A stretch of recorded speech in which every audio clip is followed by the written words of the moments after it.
It's time for the Douglas Coleman Show. Mr. Smooth and Savvy is joined by guests from all walks of life. From the entertainment industry to authors to political and social commentators. The famous and not so famous. The controversial and the light and fluffy. We have it all. Now, here is Douglas Coleman.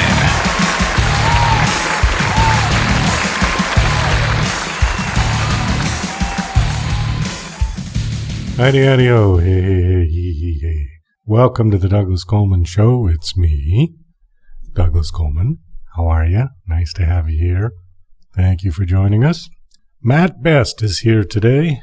Matt is a man who does many, many things. He started out in the Army.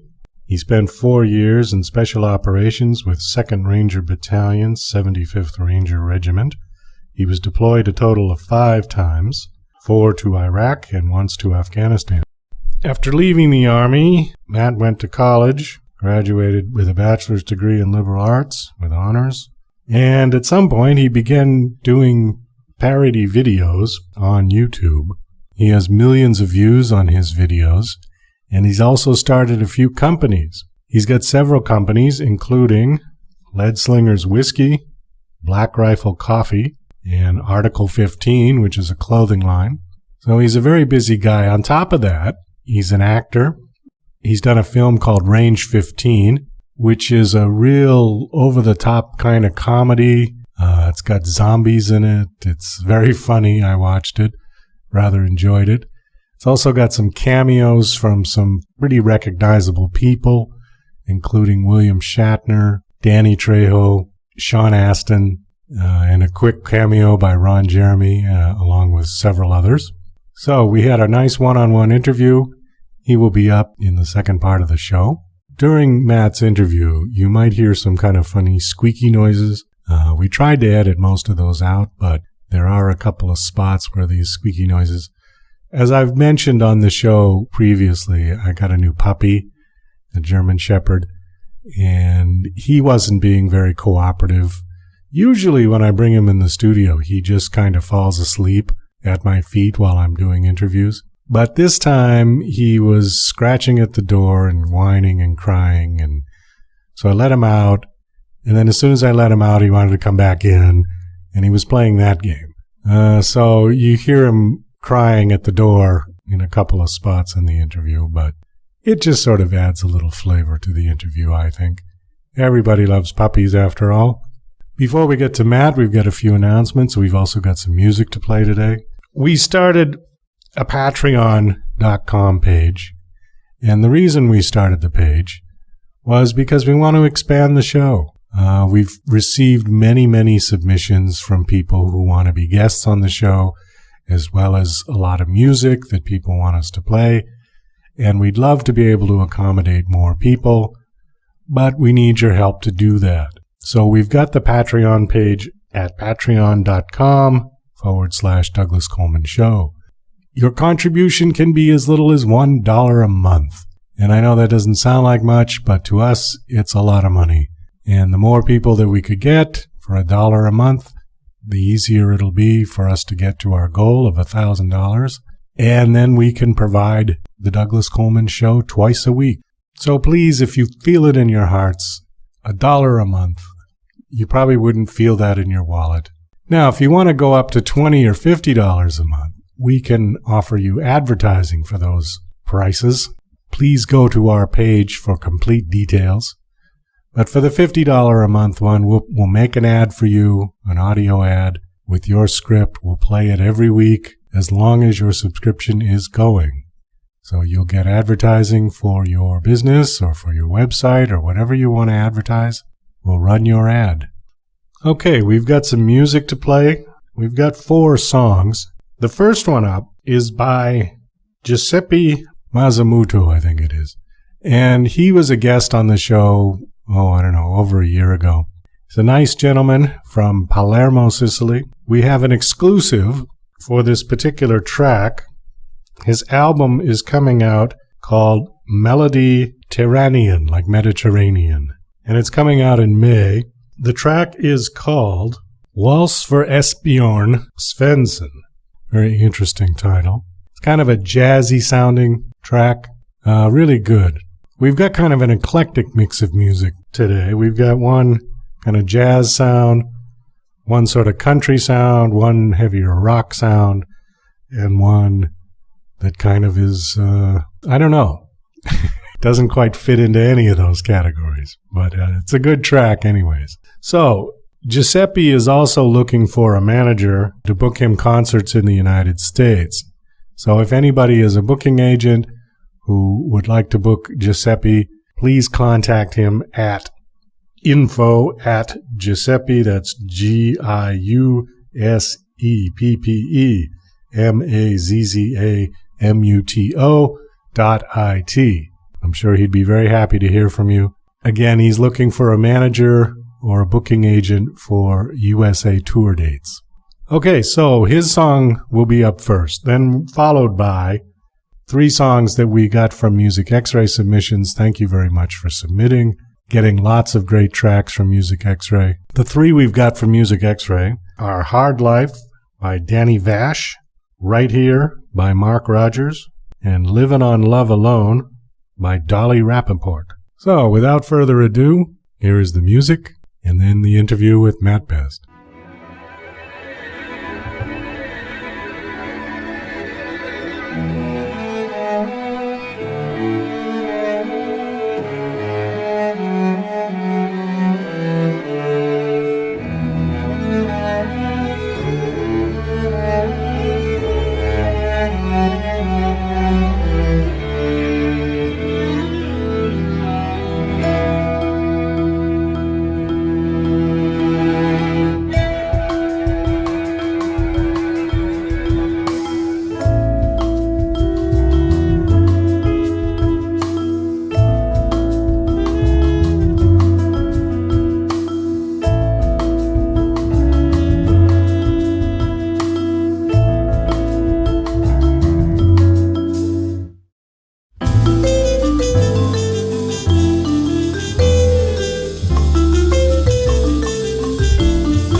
see you feel when you look at me. I put you out of your misery. I bury your life and I bury your soul. Remorse is something I don't ignore. Take it away and you want it more. Like a shot in the arm, it's a kiss from below. Because it's a hard life, and you got to stand your ground. Like a sharp knife, when it's gonna cut you down. It's a hard life, and you got to stand your ground. Like a sharp knife, it's gonna cut you down.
in my soul.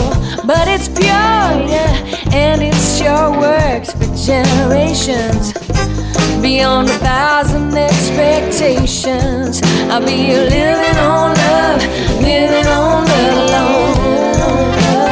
Living on love, yeah, living on love, living on love alone. Well, they say that you can't live forever, that you're only body and bones. Tell me that in 1,000 years. Say if I can't cross the line that's divided my century's time, well, I may as well go quietly home. Living on love, living on love alone. Living on love, yeah, living on love, living on love, living on love. I've been living on love, living on love, living on love, living on love, yeah, I'm living on love, living on love alone. Yeah, I wanna preach, I wanna teach. I've learned a few hard lessons about fear of the year. The new millennium is here.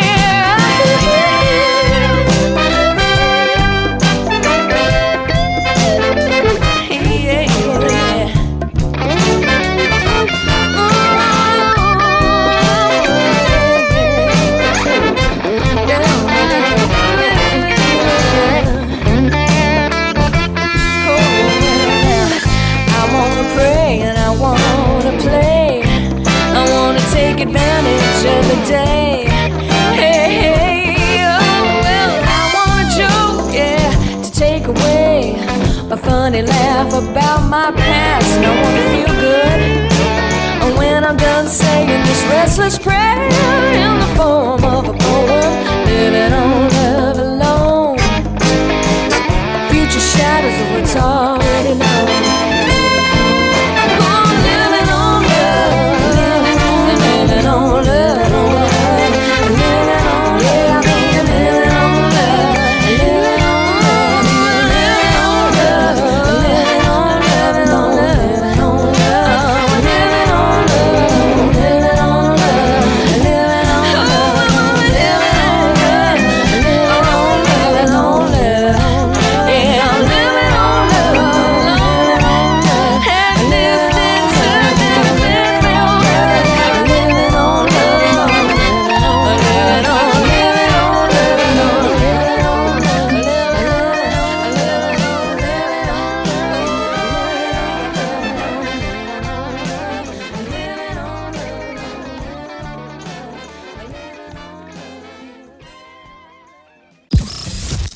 You're listening to Mr. Smooth and Savvy right here on The Douglas Coleman Show.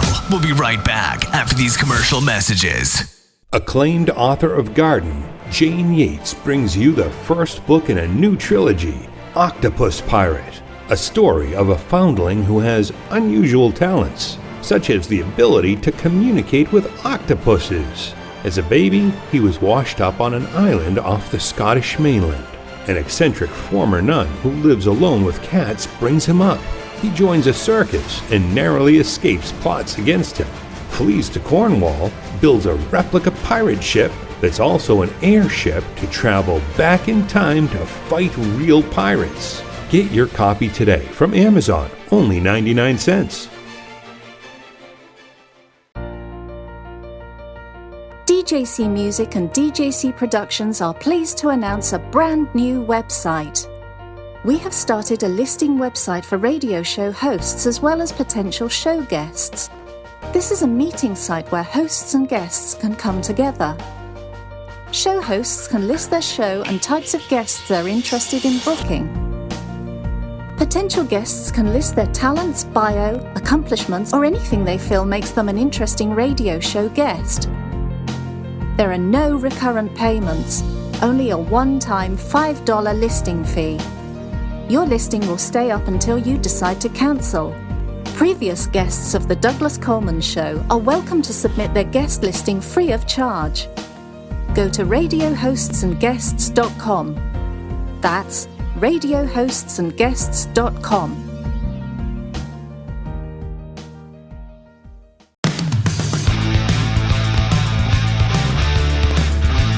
Hi, this is Douglas Coleman, host of The Douglas Coleman Show.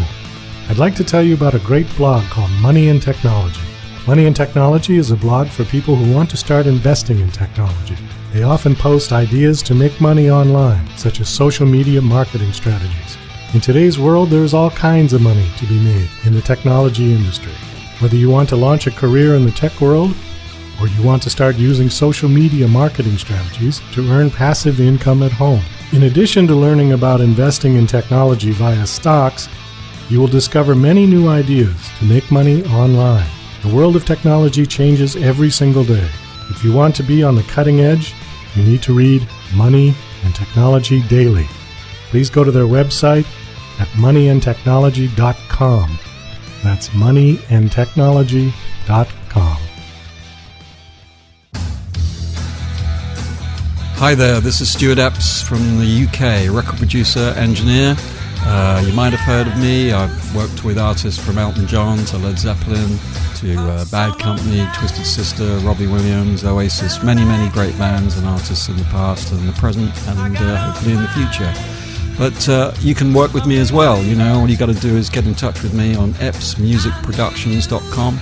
That's eppsproductionsmusic.com. And I can help you with your productions and with your recordings. A lot of people do home recordings now, which you can only take so far. Maybe they need a bit of professional help. So get in touch with me and we can sort it out. And thanks for Douglas Coleman for giving me this spot. Thanks a lot. Cheers, bye.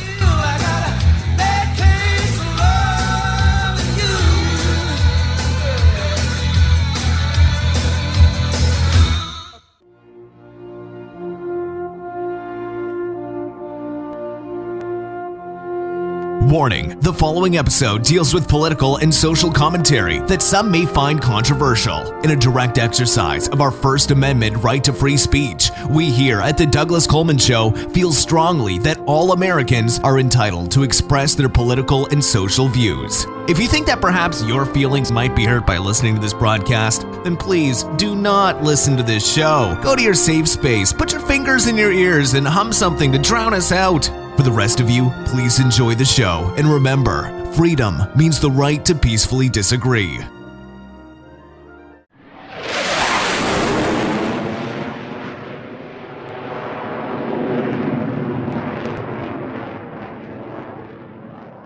And now... Hey, Rocky, watch me pull a rabbit out of my hat. Again?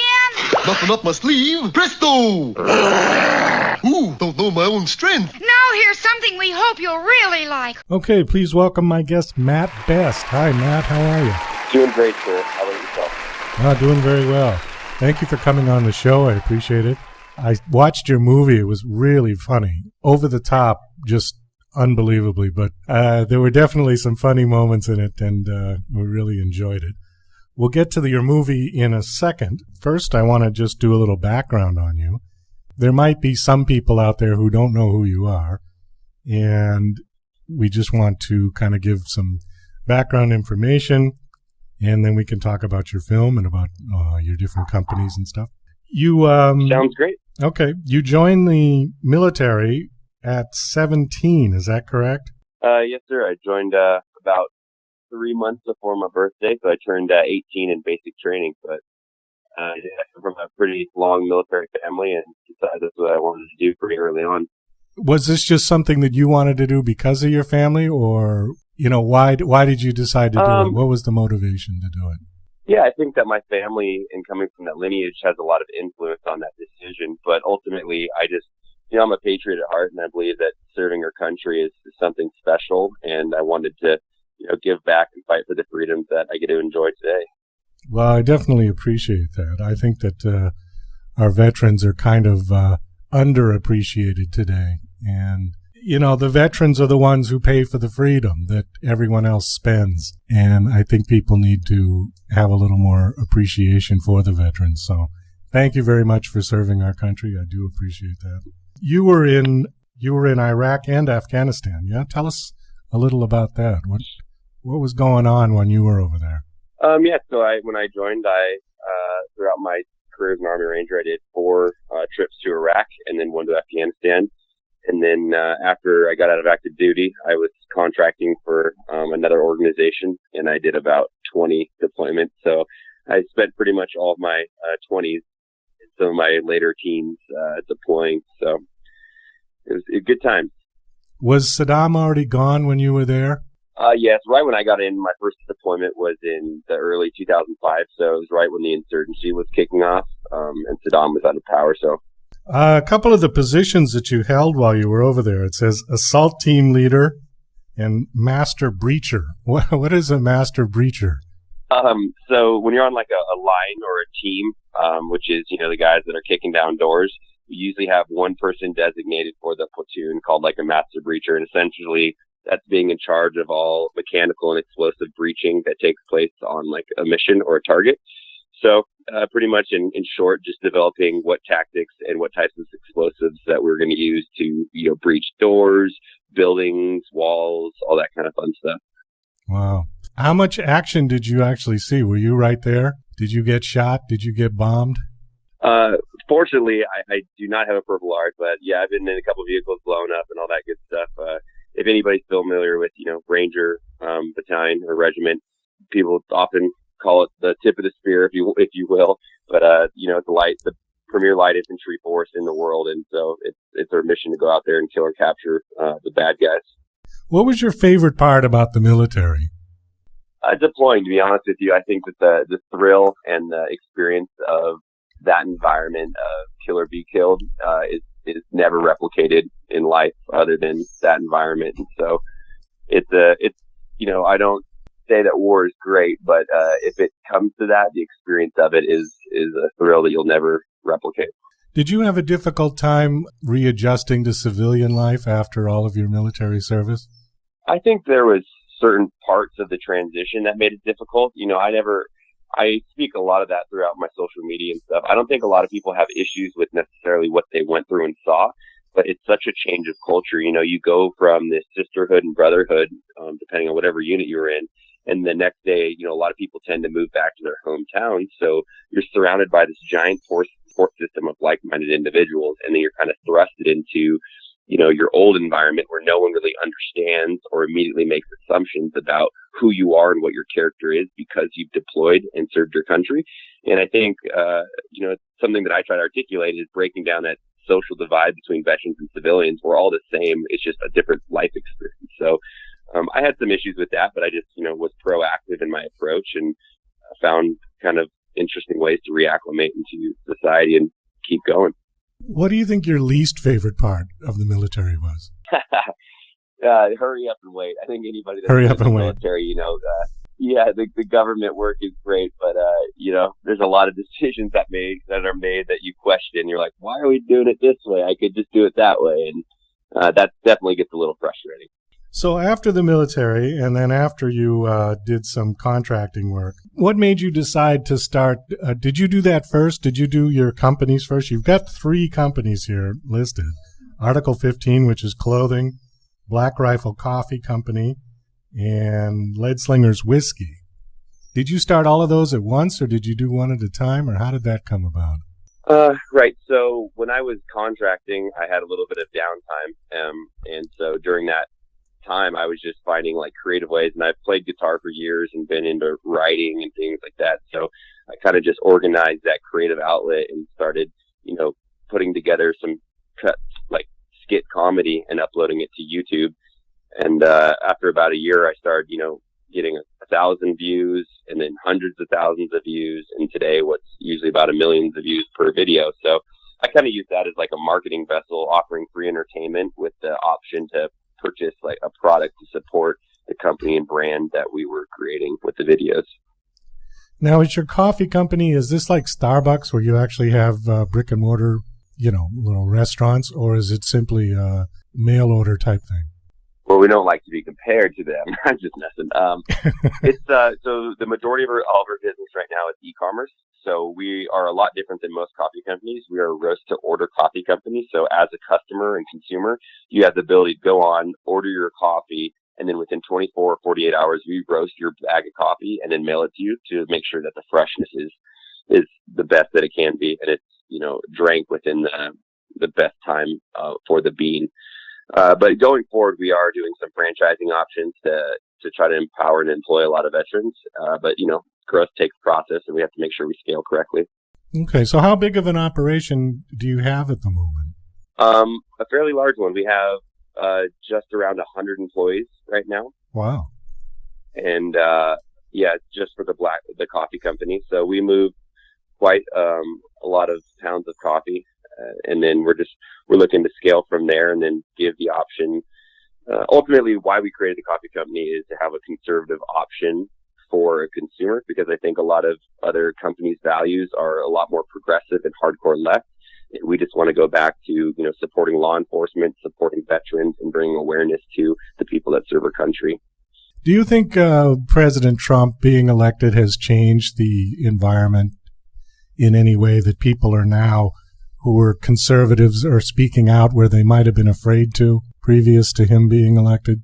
I think maybe a little, but unfortunately you have such a lash out from the left that it's a really interesting dynamic for me, because I believe that, the left and hardcore progressives preach tolerance and all this, but ultimately their rhetoric and speech patterns completely go against that. So if me, considering I'm a libertarian and conservative, if I were to project my views, say, in a hyper-liberal town, I would, they get violent. And I think that that's a bad way to progress society. I don't think either side's right. It's somewhere in the middle where we can get along, and to attack each other just based off of a political view is pretty ridiculous to me.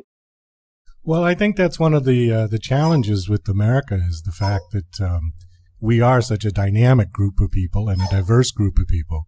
It's very difficult to get everyone to agree on anything. True. And I think that, diversity is what makes America so amazing. But ultimately, I think there's some issues that we can all get behind, supporting veterans and law enforcement to really, move this country forward of what matters. Well, I think diversity is fine, but, the problem with diversity is that everybody has to be in agreement on certain shared values, values of morality, values of law, values of patriotism. And those things are very difficult to get people as diverse as we are to all agree upon. And I think you see a lot of conflict with that now, where people who come to the country, who immigrate, aren't assimilating as well as they probably need to be. That's what our company really speaks upon. I'm all about diversity, but ultimately being a patriot is believing in the Constitution and believing in what the American flag stands for. And ultimately what is a problem for me that I see is this progressive hardcore left is trying to be so tolerant where we're losing our own ethics and morality that we are as a country, and allowing immigrants to kind of impose their will. And you see that a lot with radical Islam and things like this, where we can be only so tolerant before we have to worry about our own morals and ethics and the future of our country. I think everybody on a cellular level agrees on, right, preservation of human life and free morals and perspective. So I have a problem with people that want to lose what the cultural identity of America is. And ultimately, I think if we allow it, conservatives to kind of be cool again, to believe in supporting and defending our country and being protective of our families, it can change a lot for this country in a good way. Well, Teddy Roosevelt said a long time ago about hyphenated Americanism and how it had no place in the United States. And he was talking about it back before World War I, but he was referring to people who called themselves Irish Americans, German Americans, Italian Americans. And he said, no. He said, we're all Americans.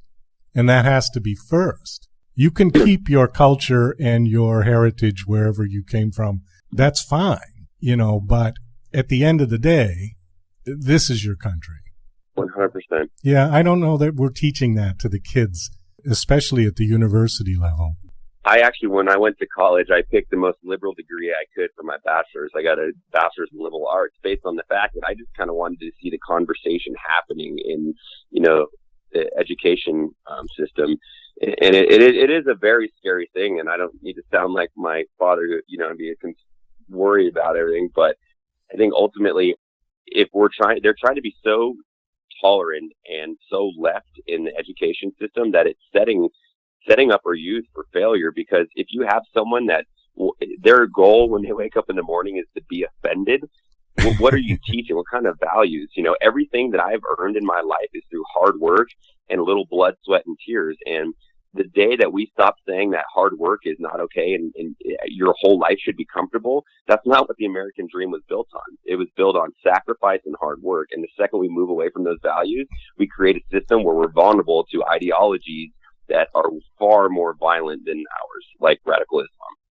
Oh, very true. And, the whole preaching of socialism has been going on in this country since the Industrial Revolution, and it's really never worked anywhere. It's worked on a very limited basis in places like Sweden, where you have a homogenous society of people, one race, one religion of people in a small country that doesn't have to pay for their own defense. You can get all those people to agree, oh, okay, well, let's have free medical care. Let's have free college tuition. That's fine. But in this country, the whole principle that I think most people would agree on, that they respect and value in America, is individual liberty and personal freedom.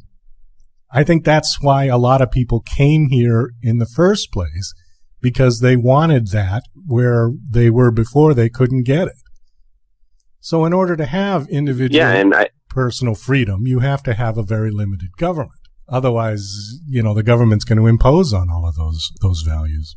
Right, and I think at its core, capitalism promotes innovation, and innovation creates, medical advances. It creates opportunity, and whether or not people want to agree that America is the land of opportunity. I got out of the military with about $40 in my bank account, and I'm sitting in a beautiful home today and own 4 businesses. So I believe dreams are achievable in America, no matter who you are, what race, gender. As long as you're just not lazy, you can achieve success on whatever level you want that to be. And unfortunately, you have them the liberals preaching about gender equality and all these other things, and I just don't see it as that much of an issue. I have so many female employees that are office that are just studs. They walk circles around other guy employees, and none of us care whether they're how they identify, what their sexual orientation is, and who they lay in bed with at home. I don't care. They show up, they work, and they have a good attitude. We're good to go. The irony of I call them the regressive left, but the irony of them is that they're preaching all of this they're preaching all of this socialism and stuff. Anytime there's been a communist takeover of any country, the first people that were executed were the educated ones. And I think they forget that. When Pol Pot came into Cambodia, he killed all the doctors, the lawyers, the college professors, all of the educated ones. All he wanted was ignorant peasants to run the farms. And so these guys, the ones that are creating stuff like, identity politics and white privilege and all, these are Ivy League Harvard professors. Guess who's going to be the first one in front of the firing squad if there's a major communist revolution? That's exactly what it is. And it's funny you say that, because I often associate that with the left movement. And it's these people that have never had trials in their life. They've lived a 100% comfortable life. And so they focus on these things that honestly don't matter at all. I break it down on the level why you have like a lot of libertarians and conservatives in the military, because they've been to war. They see what the world has to offer. They've stared at someone pointing a gun at them, trying to kill them for their violent ideology. And you have this ability to kind of retract from that situation and be like, wow, I always have to be somewhat ready to protect and defend my family and country, because even if I live in a comfortable house, you never know. And if we lose that, we lose our identity as a nation. Oh, I agree.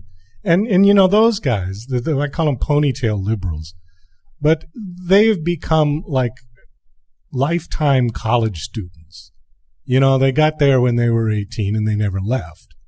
And all they do is sit in this kind of think tank bubble and come up with, wouldn't it be nice if the whole world could join hands and sing Kumbaya?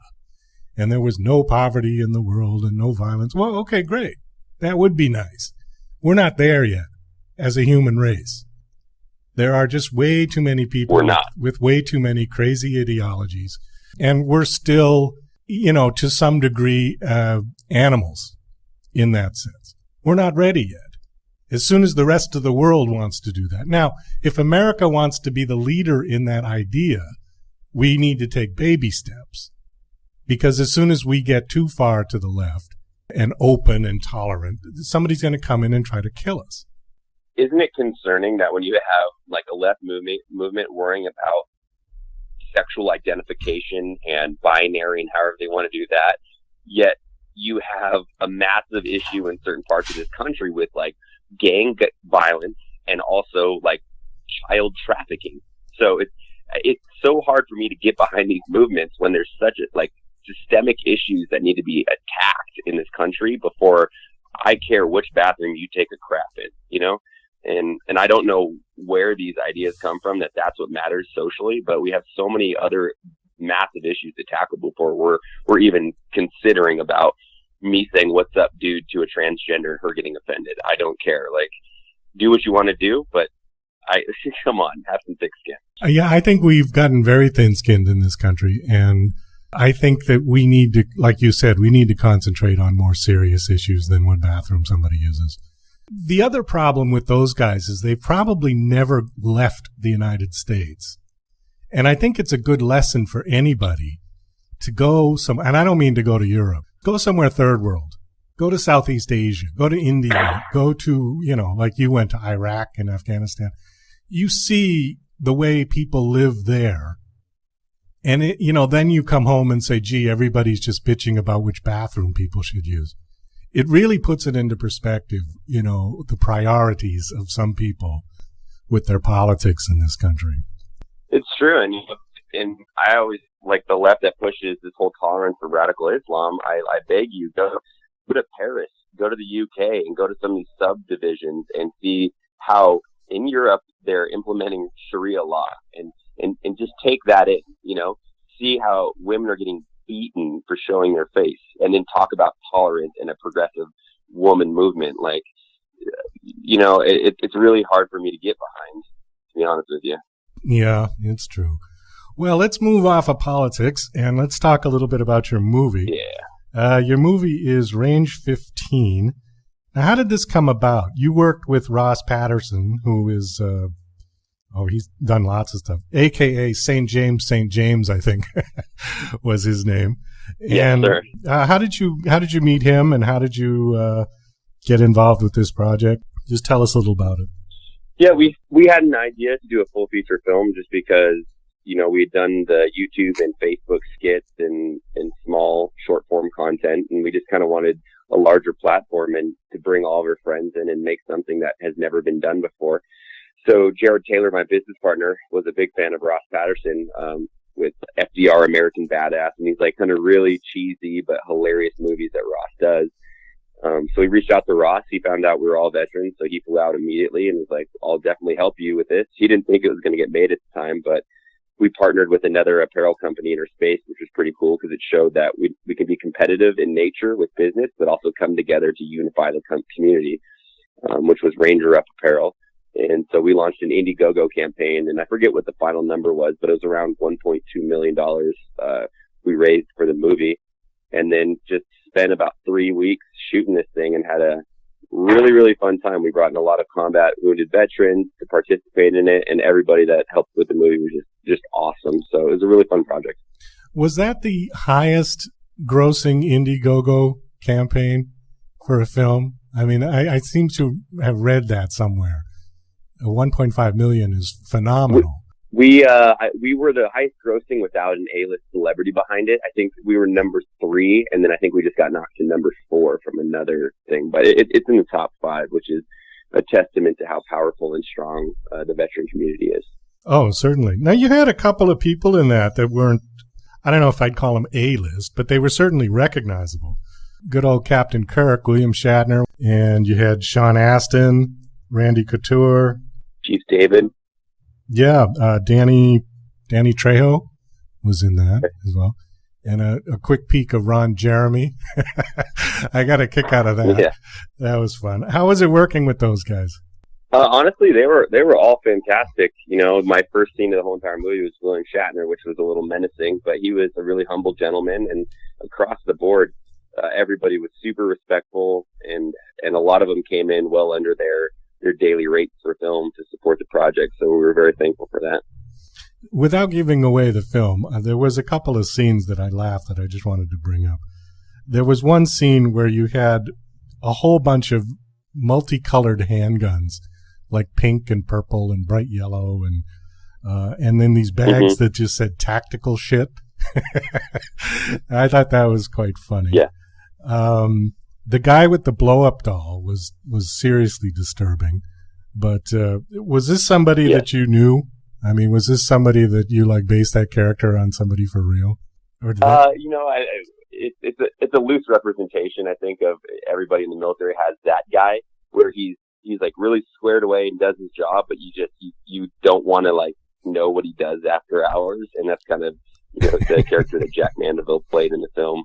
It's like, I'm not going to have too many questions. He has that whole breakdown about the blow-up doll and this super intimate relationship. You're like, I would have never guessed that you were that articulated, but okay. Yeah, it was good. There was one question that I had about the film. Well, what is a challenge coin? So a challenge coin is like something a unit will give you by participating in maybe like a leadership course, or, if I'm from a unit and you did something great as a civilian, I would give you a challenge coin. So it's essentially like a little handshake saying thank you for what you did. And so people collect them in the military to show off, how many thanks they've gotten. It's a silly concept, but people get behind them. Because there was a reference to the challenge coin, and everybody got really excited, and I had no idea what it was. There's been a lot of military movies made, and I've spoken to several people who were in the Marine Corps, and they seem to think that Full Metal Jacket was probably the most realistic portrayal of at least the boot camp. Out of all the movies you've seen, which ones do you like as far as being realistic in portraying how it actually is? Well, I'm definitely partial to Black Hawk Down because I was a Ranger, but Saving Private Ryan is probably my favorite war film. It's a really powerful film. It shows you how accurate and violent war can be, and then kind of the complexities of human emotion inside of that environment where certain people don't want to participate in the war. They don't understand why they and their friends are having to die, kind of thing. So that's definitely my favorite war film of all time. You also have, aside from your 3 companies and the film, you also have a podcast called Drinking Bros. Tell us a little about that. Yes, sir. Well, Drinking Bros was a way of, my 3 best friends and myself just getting together, 1 or 2 hours a week in mandatory fun. But, we talk a lot about, we just wanted to have an environment where it's just the guys talking. So a lot of veterans that don't maybe have those friends that they used to in the military, they can sit down and listen and feel like they're part of the group again. And that's why we started it. And we started another podcast called Black Hearted, which is more of a business podcast. So we just, try to bring entertainment in all the channels we can for the people that support us. Okay. So the podcast it sounds like it's sort of a chat group for veterans. Do they call in and talk about their situations? We don't have anybody call in, but we have, when people trickle through our office here, we put them on the podcast so people can hear interesting stories. But it's mainly just 4 guys essentially sitting around having a beer and just nothing's off limits with the humor. We just have fun and talk crazy. Is it true that there's going to be a documentary coming out on Range 15? Yes, sir. It's actually, I just watched The Rough, and I'm really excited for the world to see it because I'm almost more excited about that than the film because you see all the hard work and the years of preparation we've put into this. And most importantly, it's not about us. It was about all the veterans that came out and supported the film. And it's really engaging and fun to watch. So this is going to be like a behind the scenes type deal, how you put it together? Yeah, it's behind the scenes.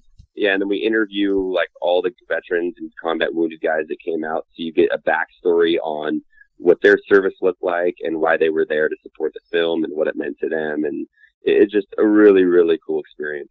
Okay, I'm looking at something here. It says the serious side of the military. Okay, it's called This Is Not a War Story. That's the title of it? Yeah, This Is Not a War Story. Okay, premiering in LA May 7. So 2 months. Oh, great. So what else you working on? Like you don't have enough to do. It sounds like... I'm writing a book right now as we speak, an autobiography. So that will be out in August. Are you one of those guys that just sleeps like 3 hours a night? You just a complete workaholic? Not a complete. I find time for the family, but I enjoy working, and I've been blessed to have kind of a forum where I can put out ideas that hopefully inspire other people. So I would be a fool not to take advantage of it right now. We got to kind of wrap this up. Can you give people your websites where they can come and look at you and check out, keep up to date when your film's going to be out and all that good stuff? Absolutely. If you just, it's Matt with one T, Matt Best, and that's on Facebook, Instagram, and YouTube. And then we do updates and all of that stuff. But if you'd like supporting the companies, it's blackriflecoffee.com. Range 15 is the movie. And, thanks for having me on. Well, thank you, Matt. Thank you for coming on. And thank you for serving our country. Best of luck with all of your projects. And I look forward to the documentary. Thank you very much, sir, and thank you for your time. Well, that's about all the time we've got for the show today. I want to thank my special guest, Matt Best, and thank you to musical guests, Giuseppe Mazzamuto, Danny Vash, Mark Rogers, and Dolly Rappaport. This is Douglas Coleman saying goodbye.